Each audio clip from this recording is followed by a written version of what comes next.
Melancholy. What is melancholy? I often hear that my music is melancholic, that the Nordic weather is melancholic, and I've even heard that some people think that us people living in Scandinavia have some kind of melancholy over us. I started to think about this and why I'm so connected to this feeling. Maybe there's a truth to this statement. When I think about the word melancholy, I picture a gray day sitting by the window, watching the rain pour down while hugging my knees, resting the side of my head against them, looking out into that gray nothingness, wondering about how I can make myself whole. To me, melancholy is a feeling of that something is missing. And with that feeling comes a sort of drive to find that missing piece.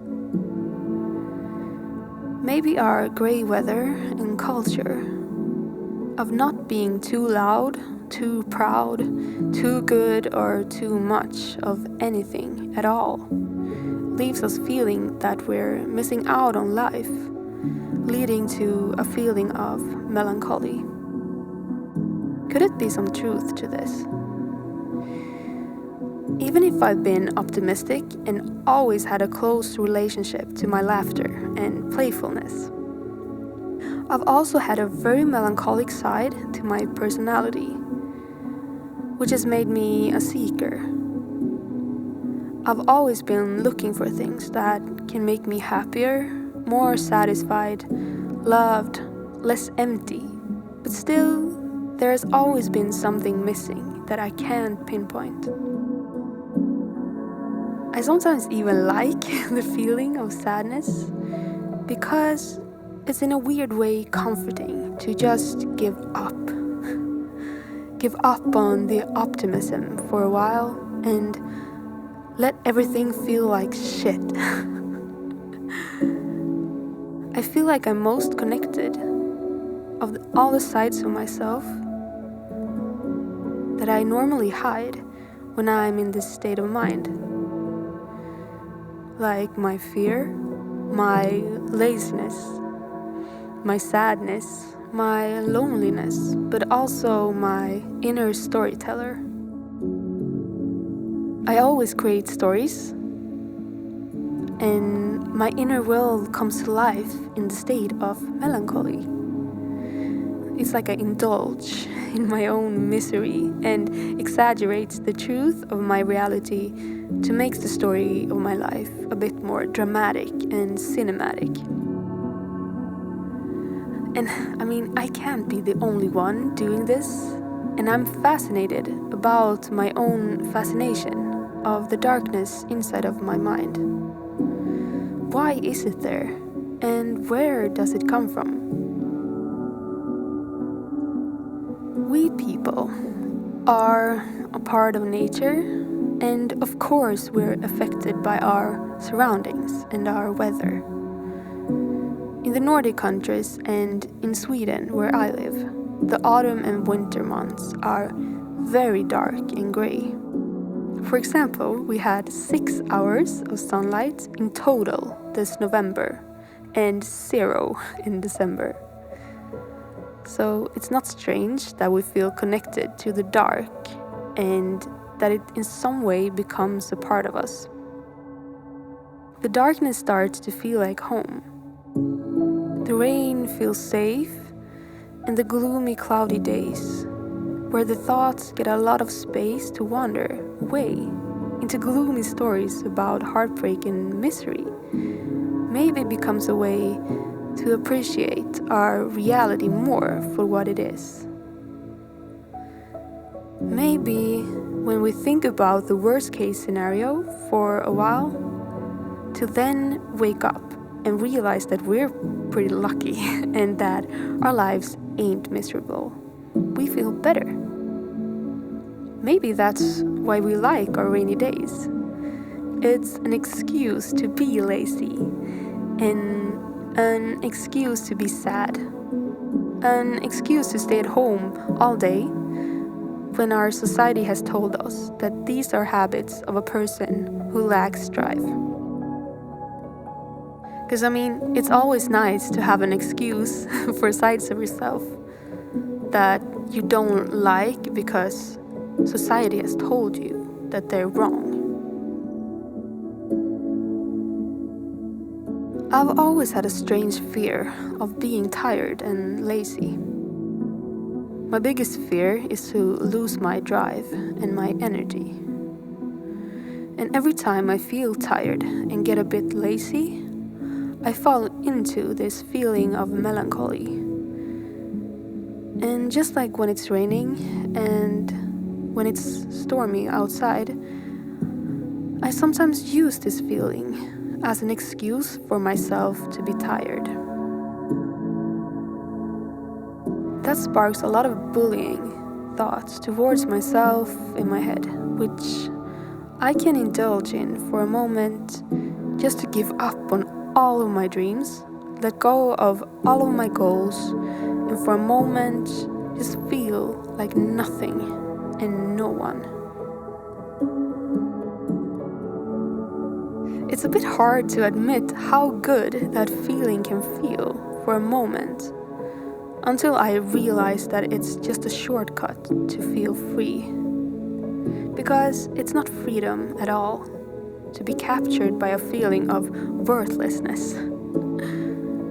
It's a false copy of the feeling that nothing matters. To me, these two things are very closely related, but still not the same.